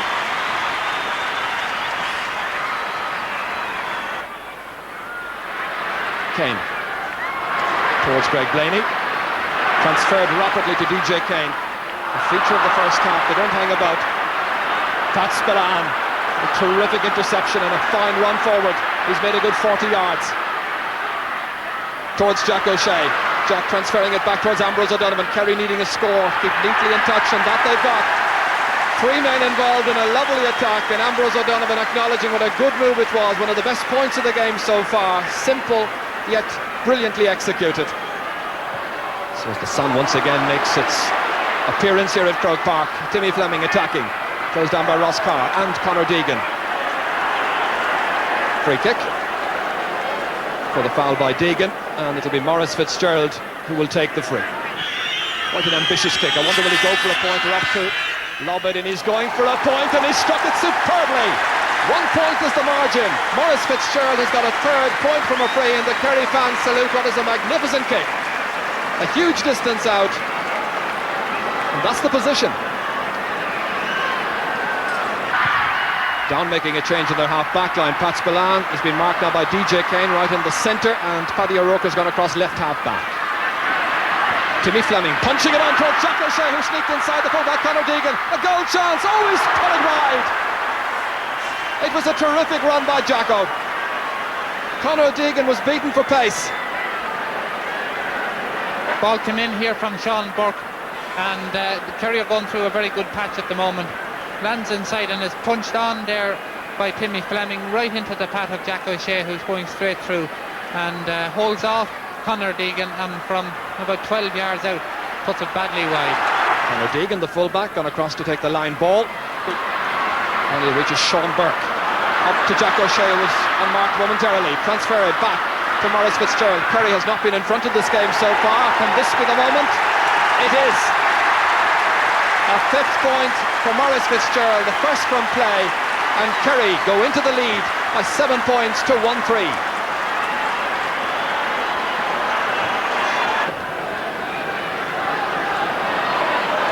Listed down by Barry Breen. He's off the legs of Donald Lyne. McCartan against Stack. And he's a tenacious player. It runs on nicely for Whitnell, the goal scorer. Outside for Gary Mason. And after all that hard work, they finally produce a score. McCartan, who set it up, Whitnell involved as well, and the final kick coming in from Mason. So the sides level once more. Line.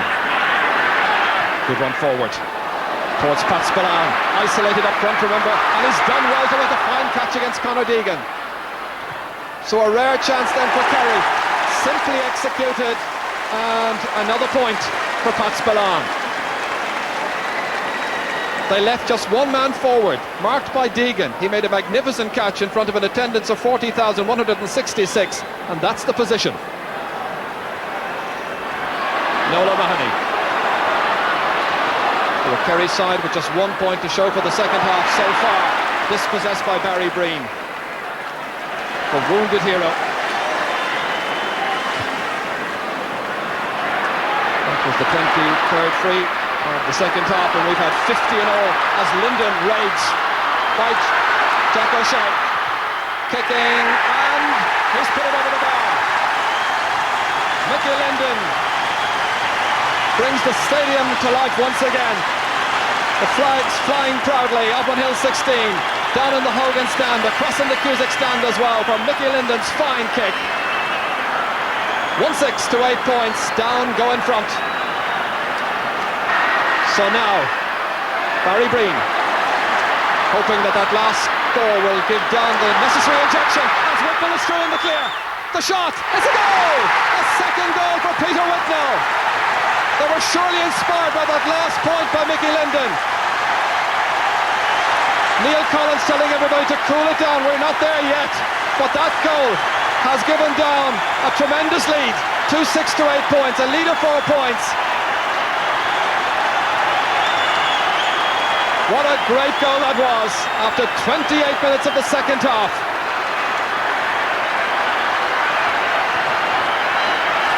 Well, this could be the goal that puts down into the All-Ireland final. Barry Breen does very well in the middle of the field, and Mickey Linden does well to hold off the Kerry back and puts in Whitnell, and again he makes no mistake from there.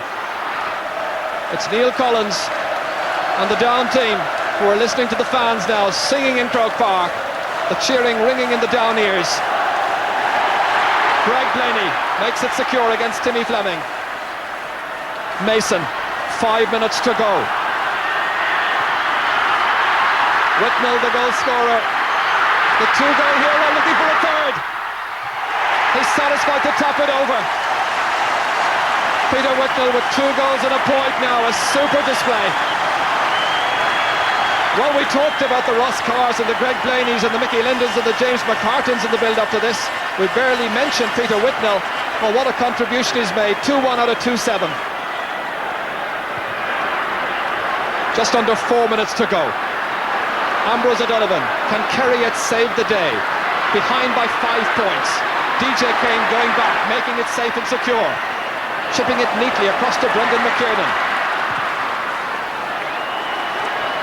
McCartan was reaching out for it, but Blaney gets onto it fast. Good secure build-up play. Whitnell looks recovered in there in the middle of that little movement. Roscommon now, 2 points so far in this game for him, taking it back from Mickey Linden. A very confident looking down team have gone into a fine lead, and it's Roscommon who's kicked the 3rd point of the afternoon. And I note that Ambrose Rogers is coming in. So just about 3 minutes to go. Rogers has come in. Whitnell has gone off. Ambrose Rogers on towards Mickey Linden, looking for another score against Culhane. Trying to dart inside, looking for support. And Culhane concedes the free kick, which will embellish surely a fine performance and a great afternoon for these Down fans. Down fans will be concerned to see just how serious the injury to Peter Whitnell is, as Ross Carr kicks. Ross Carr scores. He's got 4 points this afternoon. Linden got 2, Whitnell got 2 goals and a point, and Gary Mason got 2 points. We're in injury time. An emphatic victory for the Down men, through to their first All-Ireland final since 1968, and people were already pointing to the fact that Down had never been beaten in an All-Ireland decider. However, in the 1991 championship, all eyes were on Meath and their fantastic voyage. Roscommon were their semi-final opponents, and surely the men from the west would not stop Meath now as they made their bid for a place in the final.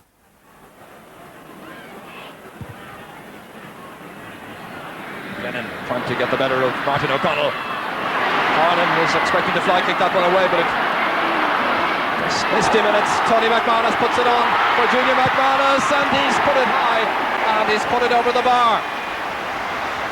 So the goal chances are coming Roscommon's way. Junior McManus, the scorer, making it 3 points to 1 now. And that the first point from play, of course. So Roscommon now beginning to build up a little lead. In the past, Meath have been able to bring in Jerry McEntee whenever they've had problems in midfield. It's not looking so good right now, as McManus steals it again. Another kick, and another result of a point. 2 points in the space of about a minute now for Junior McManus. O'Connell, the free taker, towards Colm O'Rourke. Good clean catch across towards his corner forward colleague Bernard Flynn. Flynn, who got 2-2 in last year's semi-final against Donegal, trying to play it back to that hard-working man Tommy Dowd. It just curls in beautifully. All coming from the catch from Colm O'Rourke, the nice transferred pass from Bernard Flynn, and the industry and sharp shooting of Tommy Dowd. Meath's first point from play. Kevin Foley judging this one well, playing it forward to himself. Left footed inside to Tommy Dowd, the marking done completely wrong. Hickey was slow to close him down, and Tommy Dowd has availed of the opening to kick over his 2nd point. The gap has been closed the whole time. Just 2 now the margin, and 6 minutes to go to half-time. Dander is up, I think, Tommy Dowd. He was taken off at half-time in the last game. He wants to show the Meath selectors a thing or two.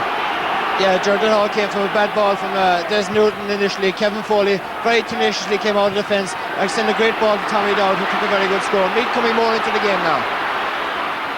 It's Riley up to Coyle. They have the overlap here, and Beggy is coming in. And now there's just 1 point between them. David Beggy has scored his first point in Croke Park this afternoon. They seem to have a player up that time on that left-hand side. Roscommon dominated early on at midfield, set up quite a number of chances, but Meath have come back well, and there's just a point in it. Tony McManus has a man loose inside. Duggan, if he can turn here, scoring chance, perhaps a goal. He's buried it. A goal in the final 30 seconds. There was no marking, and Derek Duggan beat the first man that came to him, and he drove it mercilessly past McQuillan. Roscommon's first goal in 5 games. Just all stand for Tony McManus. I thought he got away with a slight nudge from Kevin Foley here. Gave a great ball in to Tommy Duggan. Tommy Duggan, everybody thought he was going to kick for a point, including Terry Ferguson. Beautiful sidestep, beautiful dummy, and how about that for a goal? We were saying it was ominous for Roscommon. They've come back with a vengeance. Now Liam Harnan. His side 4 points in arrears. Gaelic kicking ambitiously high, and he's put it magnificently over the crossbar. PJ Gaelic gets his 6th point of the current championship. So Matthew Riley, 65 metres out, thumping this one across towards Paul Early, can't catch, and it's Jerry McEntee who's gone way back, too deep, because he's given it to Vincent Glennon. Chance to run up this Meath defence. Early outside to Junior McManus to follow up the 2 points from the first half with the opening score of the second and extend Roscommon's lead. They lead now by 4 points. This is a very good showing from Junior McManus. When he gets the loose ball, he's very rapid and very accurate.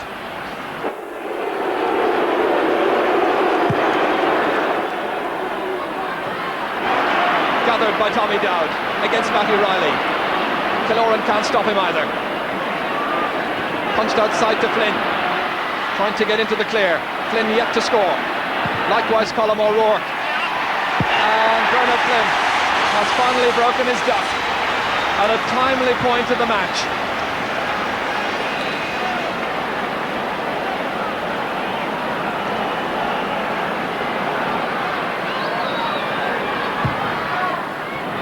Driven down towards Colm O'Rourke, who's moved it to the centre. It's gathered by Stafford, and it's gone blazing over the crossbar.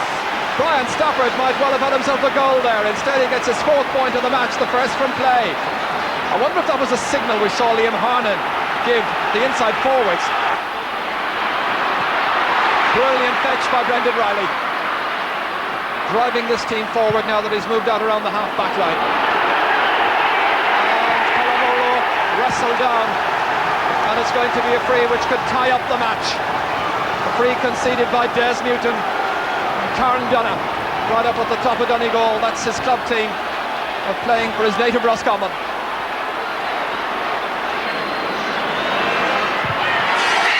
They're level.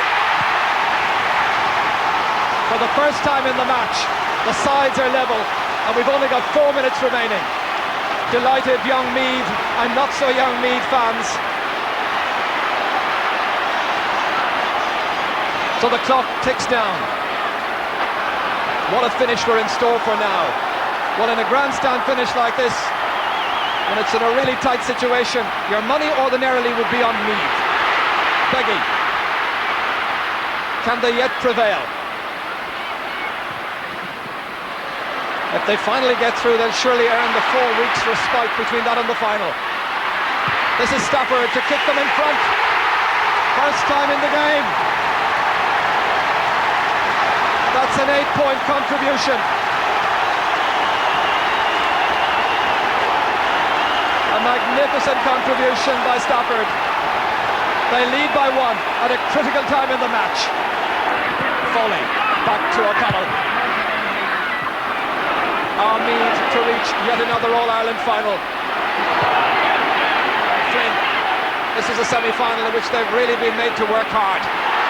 That's inside for McEntee. For Stafford. That equals his semi-final best of 9 points 3 years ago against Mayo. He's done it this afternoon, and the fans, the substitutes, the mentors are absolutely delighted with this performance of the Meath side full forward. Newton, the kicker, high inside there, stopped brilliantly by Mick Lyons. When it was needed most, it drops down, however. They try to close the gap. Tony McManus raiding, wins the free. Should be an easy one for Derek Duggan if he opts to tap it over the bar, with the match now in injury time. Comes a fine piece of fielding by Mick Lyons. Well, what will Duggan do? He's content to tap it over. His afternoon tally is a goal and 8 points. But is it to be enough? On my watch, with 25 seconds and counting of injury time played. Roscommon did well for so long, but Meath had that great quality of experience and know-how. and Kraft in the forward line. And they had Brian Stafford as well, who kicked 9 points, and it's Meath who advance to meet Down in this year's All-Ireland football final. Just 4 weeks away now. Disappointment is Roscommon's lot for the second successive year as Meath progress to yet another final, their 4th appearance in an All-Ireland in 5 years. And so, after the most exceptional of years, only 2 remain to contest the ultimate prize in Gaelic football, the Sam Maguire Cup. Neutrals were completely divided on the issue of the final. Should it be Down's All-Ireland for what would be a very rare and popular victory for the Northern Province? Or would the title go at last to the men who had fought harder than anyone to be in the final? Such matters are not decided by committee.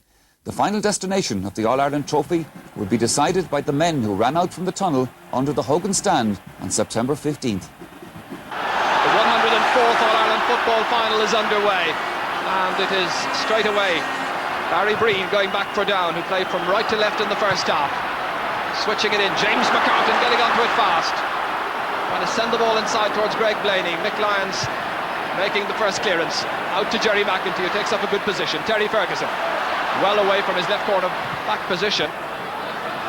The marking arrangements for Meath at the back will be interesting, as Beggy plays it across towards Coyle, who had to stretch out for that one. Stafford up towards Bernard Flynn. Meath coming looking for the first point. They've won the first free kick. Eamon Burns, the one who commits the foul. And David Beggy and co have the chance here to go in front. Ryan Stockard, who scored 9 points in the semi-final. That's the first of the afternoon.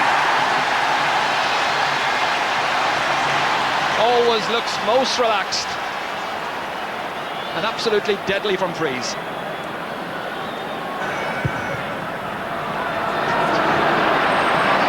Possession in midfield for Jerry McEntee. He's fouled, bottled up there once again by Eamon Burns.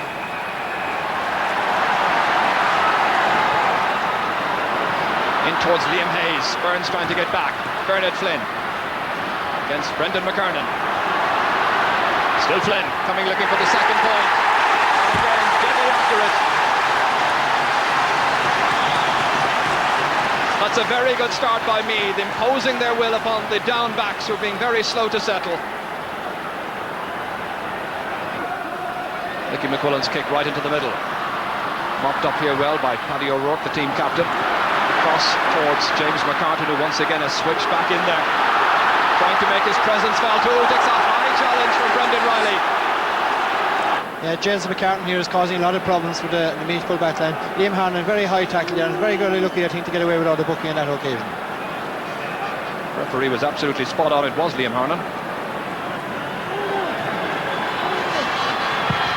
So it's knocked over by Gary Mason, and Down got their first point in this All-Ireland final.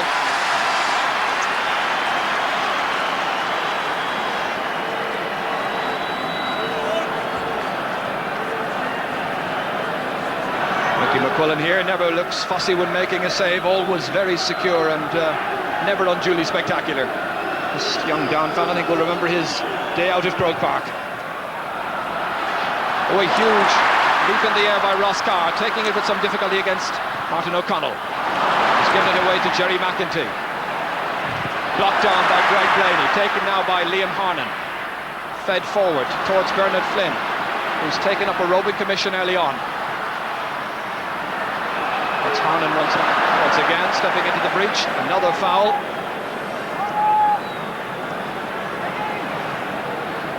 Meath's third free kick.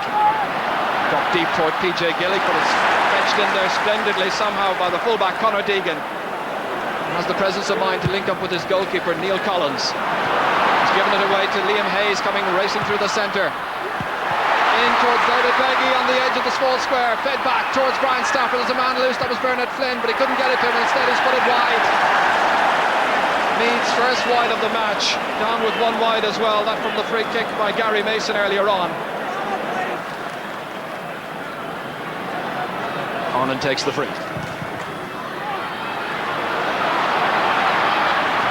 Taken down nicely.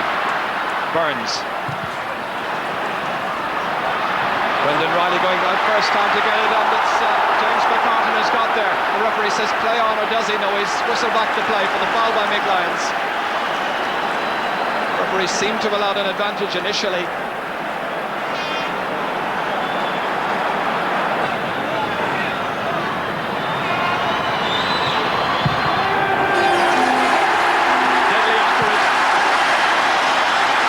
2 points for Meath, 2 points for Down.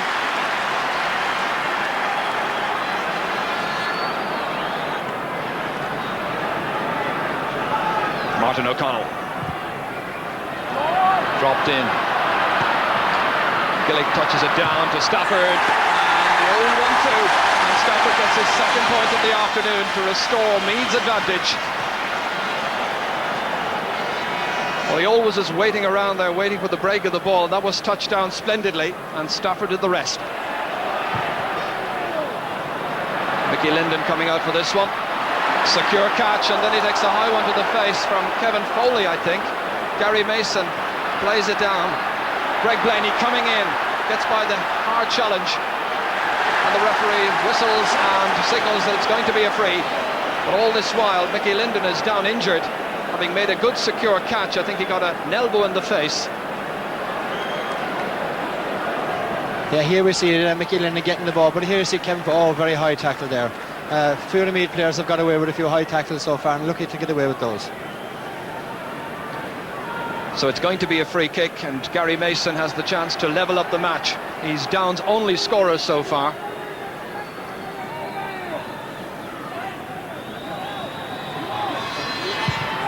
It's 3 points each.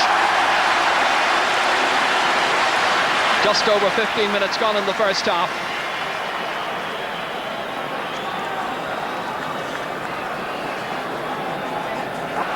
David Beggy.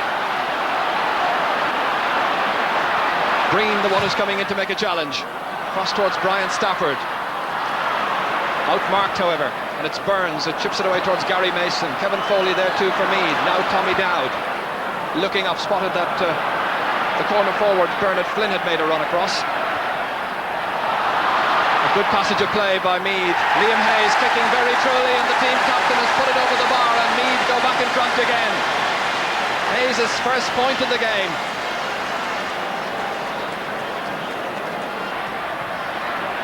Gary Mason waiting for the break of the ball, and very suitably it came his way. Peter Whitnell again there.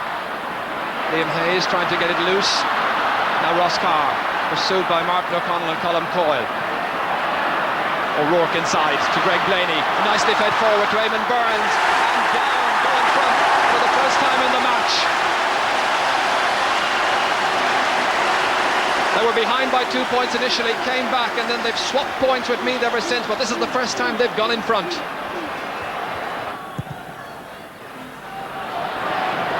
Hayes competing with Burns. Beggy. Man free outside him on his right-hand side, one on his left as well as Gaelic. Coyle. Steadying himself for the shot, but it falls short into the arms of Conor Deegan. Deegan out towards Greg Blaney, there against Liam Harnan, breaks down to Colm Coyle. Meath so good at waiting for the breaking ball and expecting it to come their way. O'Connell. Stafford. It's a Meath side working very, very hard for all their scores this afternoon. Under some pressure. It comes down off the post. Back down to the secure hands of DJ Kane. Now John Kelly. Plenty of altitude. Harnan. Probably have too much time to watch that one. It's going to be a free for Down. Greg Blaney wants to take it quickly. Across towards Mickey Linden. Trying to get inside Terry Ferguson. It's with Whitnell. Lyons standing back from him, now putting in the challenge. It reaches James McCartan. And Down lead by 2 points. Well, he's looked the liveliest so far of the inside forward line. He looks as though he could do an awful lot if he gets the right kind of ball. He's got his first point of the afternoon. Liam Hayes reaching up, happy to see PJ Gillick, who was programmed at midfield, but because of Colm O'Rourke's absence has played elsewhere, coming in to take that one. Riley once more. Many frees now in this match. A total of 31 so far. And we're just inside 2 minutes to go to half-time. Conor Deegan. Coyle. Nice controlled play by the down men. Burns. Belting it forward. Comes off the chest of Kevin Foley. Greg Blaney going forward with purpose. McCartan has a player outside him if he wants to give it to him. That was Roscommon, and the referee has whistled, and it's a free to down. Roscommon got the ball, hit it in, but in any case it's going to be a free. Sean Boylan and Colm O'Rourke. You wonder when they'll decide to introduce Colm. Roscommon going to put 4 points between the teams. He's done precisely that with his 3rd point of the afternoon. Down leading by double scores. And the bookmakers all around the country who made them rank outsiders must be having the odd little touch of panic at this stage. Well, Bart Simpson is here in any case.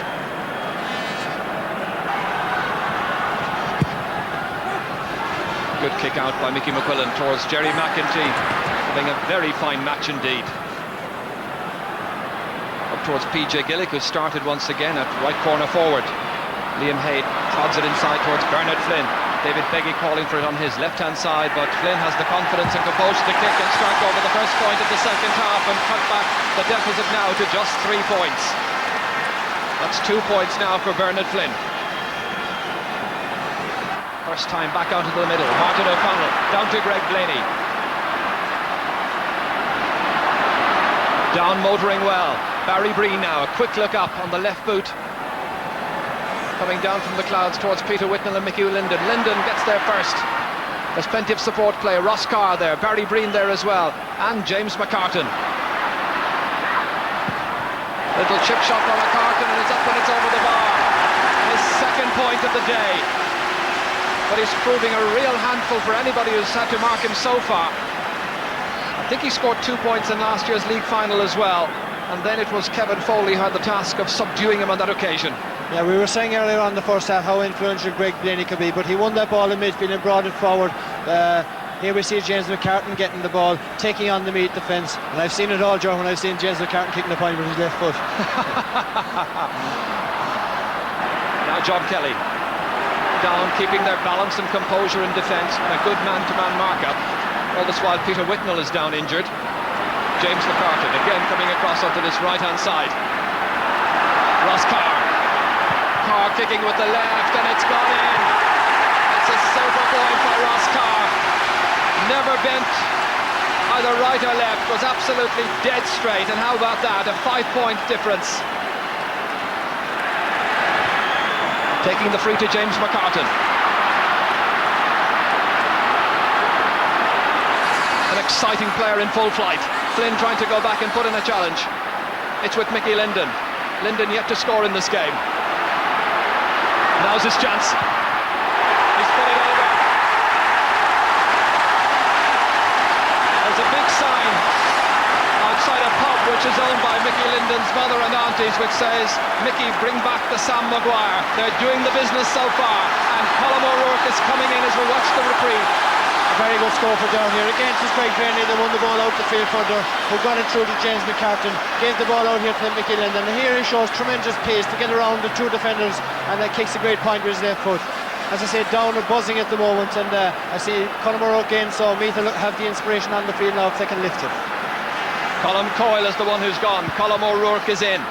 He's taking up station at top of the right, his selected position. PJ Gillick will now operate, I'm sure, in and around the 40. Marking Paddy O'Rourke, fouling Paddy O'Rourke. So Meath have had to bring in Colm O'Rourke 8 minutes into the second half. Towards James McCartan. Runs on towards Whitnell. Brendan Riley tries to get back goal side. Comes back again to James McCartan. Challenged by Brendan Riley and Kevin Foley. Fed inside to Greg Blaney. Mickey Linden has got the opportunity, and Barry Breen has got a goal! Barry Breen has got a goal! The midfielder has come deep, and the down fans in Croke Park absolutely erupting into a cauldron of noise. It's a sea of red and black. Hill 16 raising the decibel level Nearly 9 minutes gone in the second half, Jack. Yeah, we were saying before the game how confident and cocky these down players are. Peter Whitner winning the ball, giving it to James McCartan again, who's causing an awful lot of problems.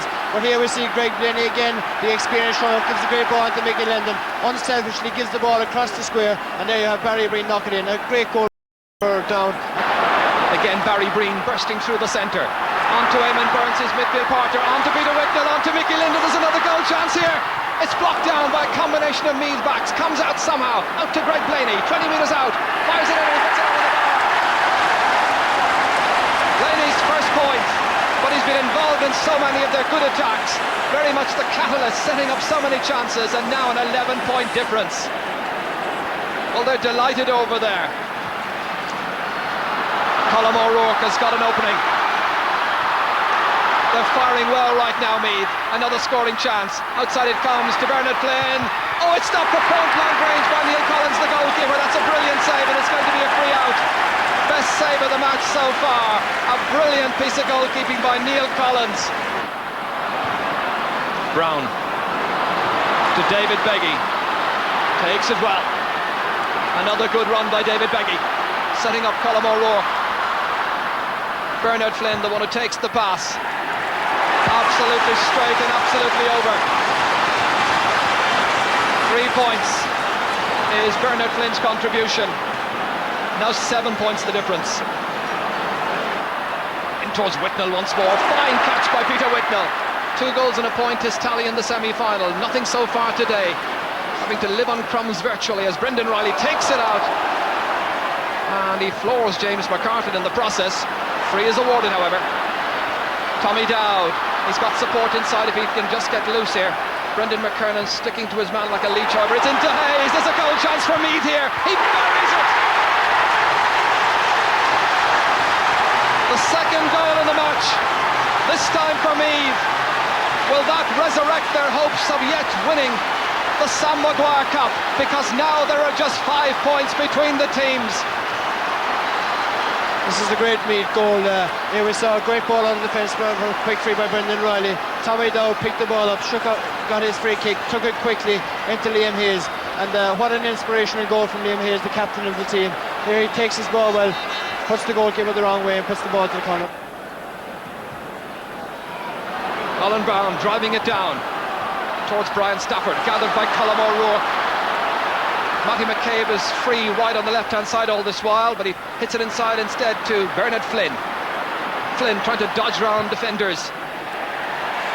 An assured kick, and he's put it over. That's 5 points now in all for Bernard Flynn. 4 points for Brian Stafford. And on the downside, Ross Carr with 5 points and Gary Mason with 4. Only 3 minutes to go. 4 points between the teams. Down the leaders, and it's Meath breaking through, and that's gone in. And it's gone over the bar off the boot of Bernard Flynn. Deadly dangerous of such a situation, set up by Tommy Dowd. Finished in style. Well, they were looking for a goal. He really buried that one in that time as Dowd set it all up. Yeah, this is again where we see the difference between the two teams. Meath getting half the chance now in the second half, and they're taking their scores very well. Meath have possession. They have the free. Harnan the taker. Down suddenly static. Beggy looking for the goal that would level it up. Stopped. The referee says unfairly by DJ Kane. It's going to be a free in, and Brian Stafford can put this one over. But now it's Brian Stafford to convert possession into a score. Straight over. He's on 5 points for the afternoon. 116 now to 114. Under pressure. Alan Brown responding well. Mickey Linden trying to belt that ball forward. Brown once again to Terry Ferguson. They tried to engineer a score from somewhere to try and reclaim the prize that they last held in 1988. O'Rourke. And it's all over, and Down have won the All-Ireland. Down maintain a magnificent record. They've never lost an All-Ireland final, and the fans on Hill 16 are enjoying it enormously at the end of a terrific Down performance.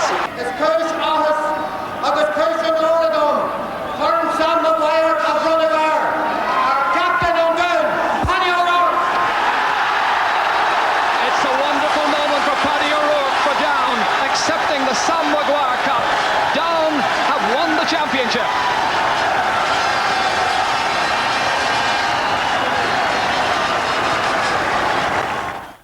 Down's All-Ireland title, a victory sweet under any circumstance, but in this most exceptional of years in Gaelic football, all the more precious. At the end of the campaign, many counties could look back on a championship of might-have-beens. Dublin, who might have won any of those drawn games against Meath. Mayo, who might have clinched the Connacht title at the first attempt. Kildare, who might have had such a say in the destination of the 1991 All-Ireland title. But in the end, most counties realised that they had at least been part of something very special. I hope you've enjoyed this video, the best of 91 in football.